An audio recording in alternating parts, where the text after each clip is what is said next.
الحمد لله الذي خلق حمد و السماوات ستایش از آن خداوندی است که آسمان ها و زمین را بیافرید و ظلمات و نور را قرار داد.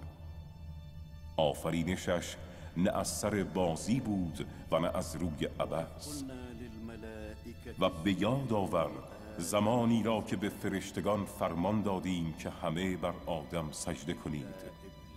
همه سجده کردند جز ابلیس که از جنس جن بود و از فرمان خدا سر پیچید.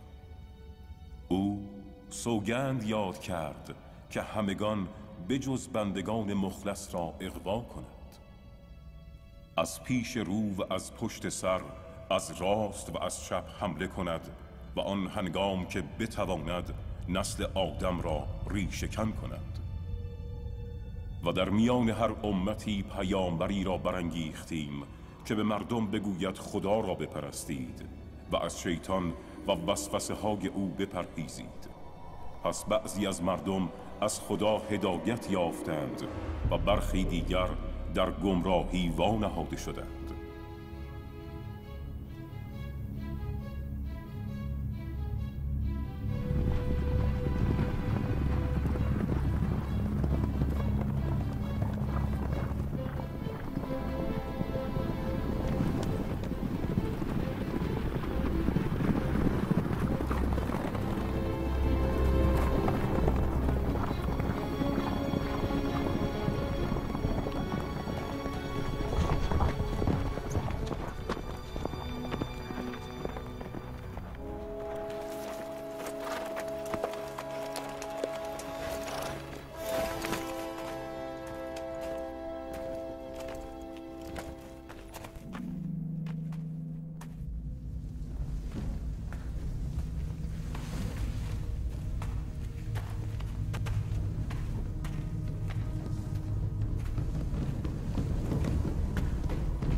ای از ما بهتران، ای قدرتمندان، ای میترایی ها، ای حاکمان نهان، ای سیاهی ها بر کالبد ضعیف مخالفین تسلط یابید و آنان را به کامتان فرو برید.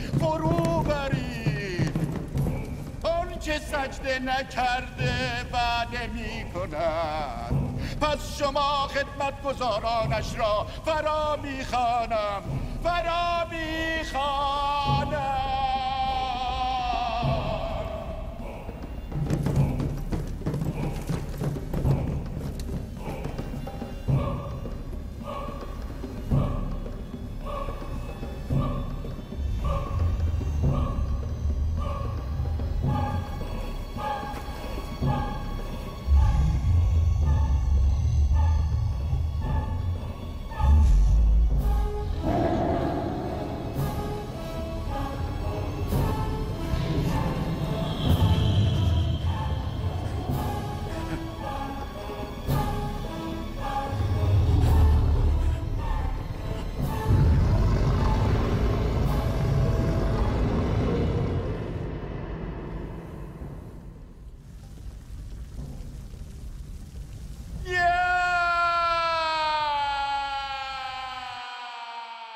سلام. بقیه از تو خجالتی ترن؟ بیا بنشین.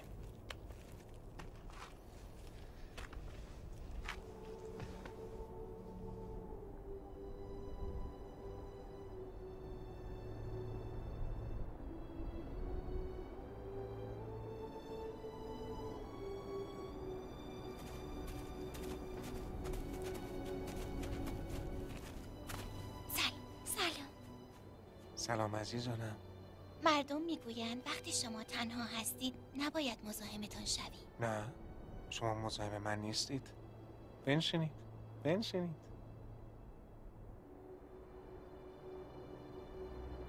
به سن و سال شما که بودم همراه پدرم داوود نبی به اینجا می آمدم.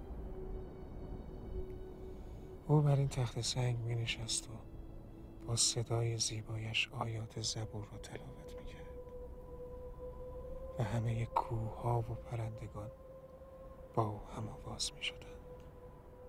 پرنده ها با شما هم صحبت می کنند؟ پرنده ها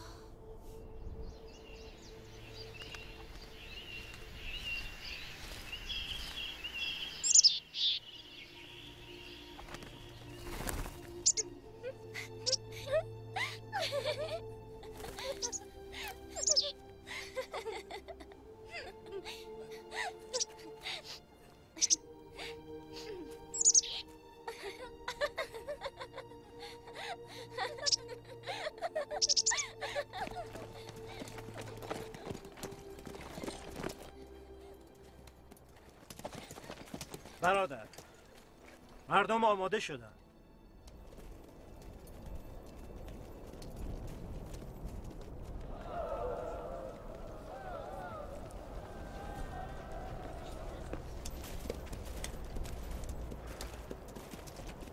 این پادشاه ماست که نزول اجلال می‌فرماید؟ درود بر سلیمان نبی. درود بر سلیمان نبی. درود بر پسران داوود نبی. درود بر سلیمان نبی. خوش آمدید جناب سلیمان.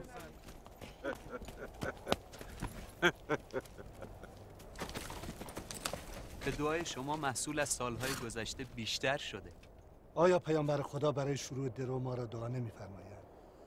خداوند این روز را بسیار دوست دارد. روزی که در آن انسان‌ها کاشته‌های خود را برداشت می‌کنند و هر آن کس همان چیزی را درو می‌کند که کاشته است.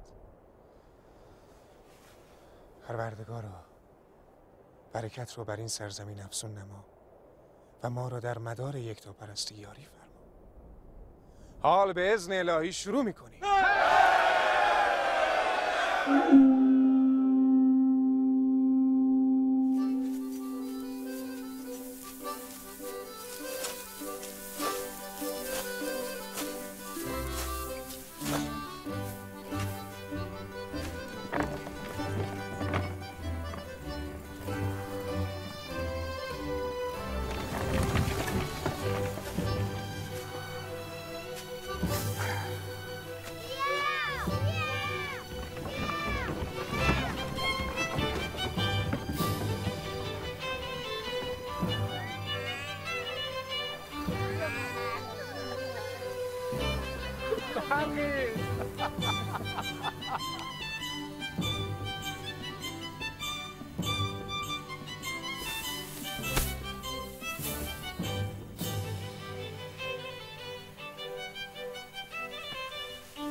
سلام. سرورم سلیمان.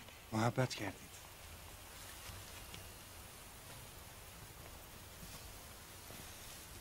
میریم عزیزم، شما چرا اینجا آمدید؟ دلم آرام و قرار نگرفت.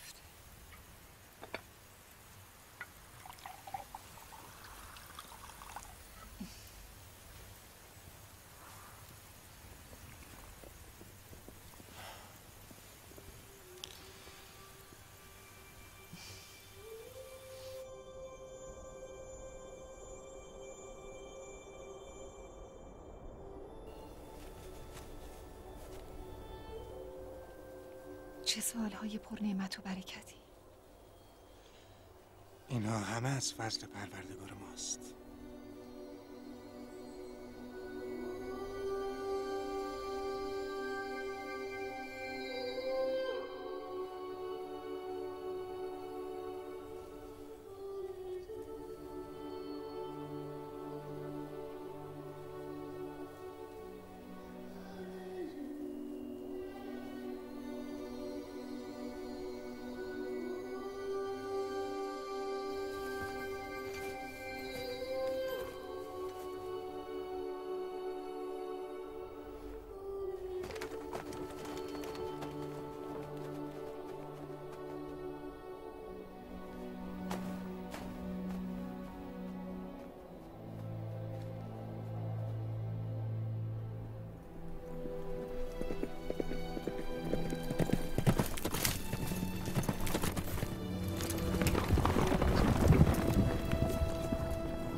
این چه ماجراییست؟ هرچه هست همین جاست.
خورشید را برایم بازگردانید.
ما که سعی کردیم ملک مورد نظر خدا رو در این سرزمین پیاده کنیم، طوری حکومت کنیم که او راضی باشد. پس این چه صحنه‌ای است که سر راه من قرار می‌دهد؟ از من چه خواسته ای دارد؟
پس ملک من مانند جسدی بیروح مرده است در مقابل آن ملک تو در پایان دنیا.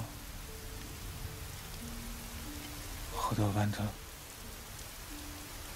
من کجا و آن سلطنت متعالی تو کجا؟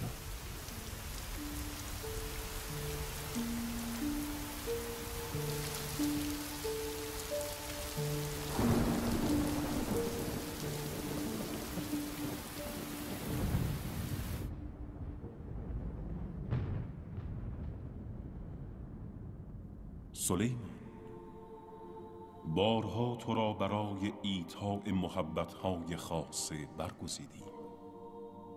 یادار آن هنگام که بر علم پدرت داوود و تو افزودیم و بر بسیاری بندگان مؤمنمان فضیلتتان دادیم.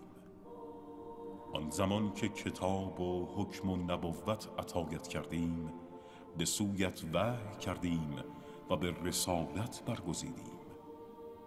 اما بدان که بسیاری از مردمت هدایت نیافته و از شیطان پیروی می کنند.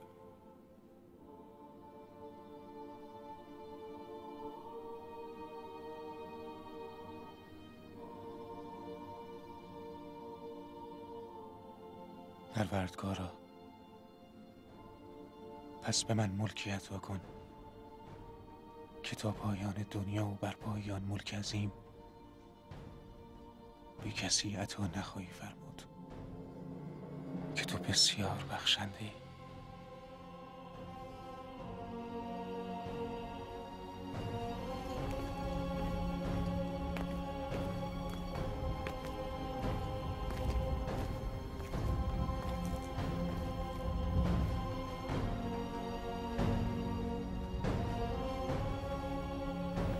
کلیه سران قبایل و کاهنان کشور را خبر کنید تا هر چه سریعتر به اورشلیم بیایند. ما وارد ماجرایی بس عظیم میشویم، بسیار سخت.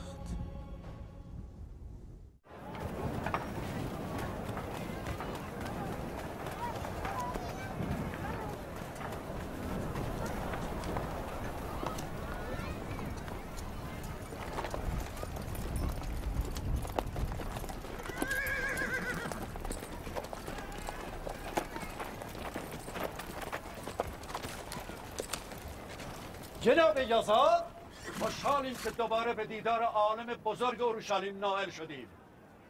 ما را نزد پادشاه همراهی می‌کنید جناب یزار؟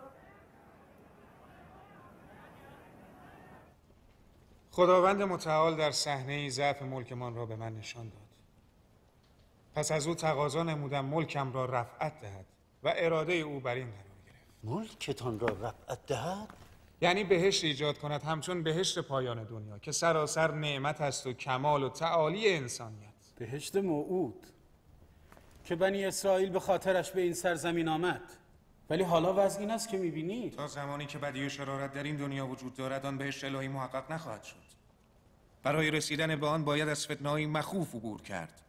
چه فتنه‌هایی جناب سلیمان؟ فتنه اجنه و شیاطین. از حرفای شما سر در نمی آوریم. چه اتفاقی میخواهد بیفتد؟ در زمان هبوط حضرت آدم عوالم از یکدیگر جدا شدند. به زودی برخی از آنان دوباره به هم ملحق خواهند شد. اجنه و شیاطین که در دنیای خود به سر میبرند خشن و غلیظ شده و به ما نزدیک میشوند، نزدیک و نزدیکتر، و در نهایت وارد دنیای ما می شوند.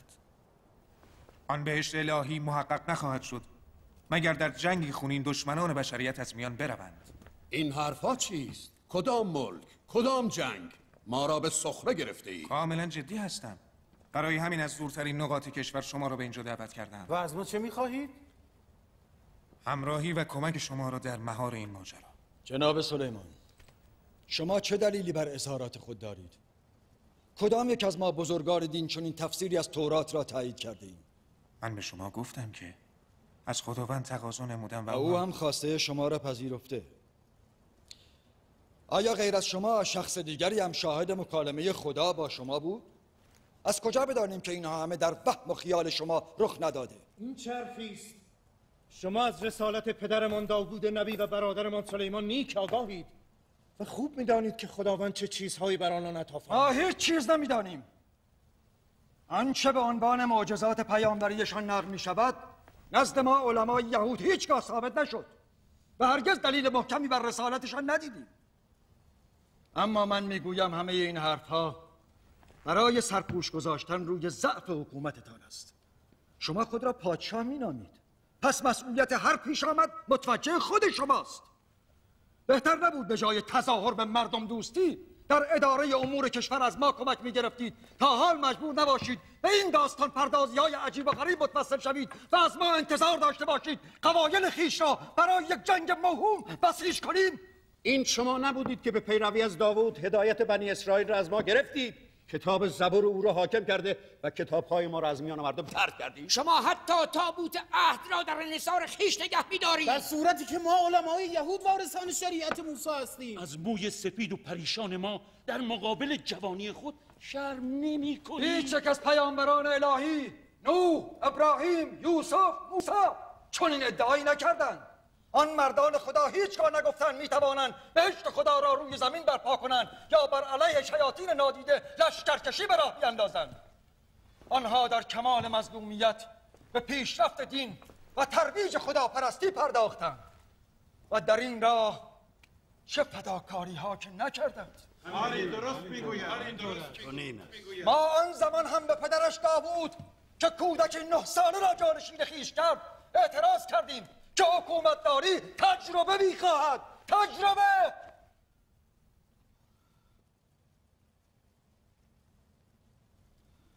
به شهرهای خویش بازگردید ای بزرگان بنی اسرائیل.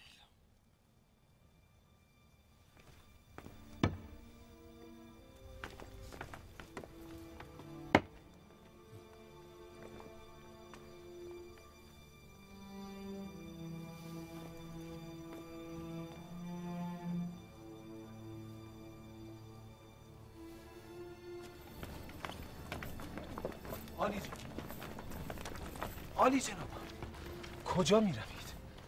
بیایید راهی پیدا کنیم. شاه، پسر معارب، خاندان افرایم را فراموش کرده که طرفداری از سلیمان میکنی؟ به دیگر افسران نیز پیام ما را برسانید تا کی میخواهند علیه قبایل خیش قدم بردارند.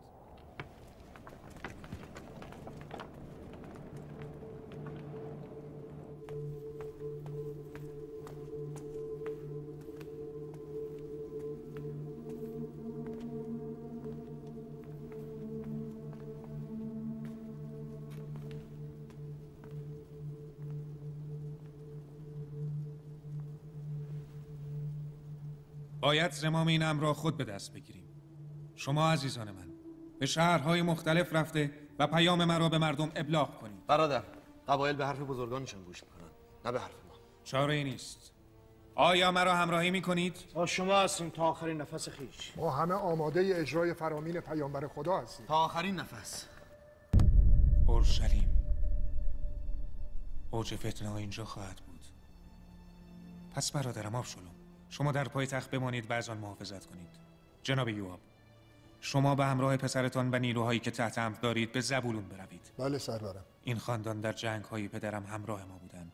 باشد که این بار هم ما را یاری کنند. جناب یشبعون، شما از مناطق جنوبی کشور محافظت کنید. آدونیا، شما بری‌ها در شرق بروید. احتمال می‌دهم اولین فتنه‌ها از آنجا آغاز شود. سرورم، اورشلیم را از نیروها خالی می‌کنید. از این کار گریزی نیست. همگی شما نیروهای همراه خود ببرید. در صورت بروز اغتشاش در حفظ نظم و امنیت به کار خواهند آمد.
جناب یوآب، لشکر به راه انداخته ای؟ آمدم تا با همرزمان قدیمی دیدار کنم. ما را میپذیرید؟ خوش آمدید. ای مردم، ما در آستانه آزمایشی بزرگ قرار داریم. راه برای ورود اجنه و شیاطین به دنیای ما باز شده. تا به حال آنها می توانستند انسانها را وسوسه کنند، اما از این پس بر ما مستقیما اثر میگذارند. آنچه بدی و ناپاکی است بر ما هجوم میآورد، بارها قویتر و شدیدتر از آنچه تاکنون بشر تجربه کرده است. خطری بزرگ در کمین ماست که هوشیاری همه شما را طلب می کند. اما بدانید کید شیطان در مقابل ایمان آدمی کارگر نمی باشد. پس بیایید محکم باشیم و خود را برای خالق خیش خالص گردانیم. درهای رحمت پروردگار همیشه به روی بندگان خیش باز است. پس از شما میخواهیم که تقوا پیشه کنید، از فرمان رسول خدا اطاعت نمایید تا از گزند فتنه ها و خطر شیاطین در امان باشید. تقوا و اطاعت از پیامبر خدا، این سلاح ماست، تنها سلاح.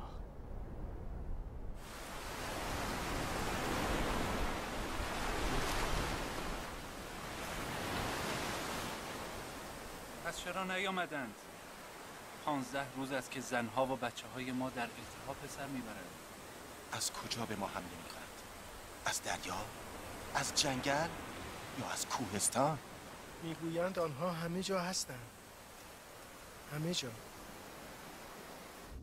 اجنه و شیاطین وجود ندارند، آنها در خیال و وهم شما پرورش مییابند، وگرنه به خودی خود جسمی ندارند. این شما هستید که با ارتکاب گناه آنها را در فکر خود پرورش میدهید. اصلا شیطان چیست؟ شیطان اعمال منفی شماست. شما قوم برگزیده اید، هیچگاه به انحراف نمیافتید. فقط از ما حاملان تورات پیروی کنید، نه کسی دیگر.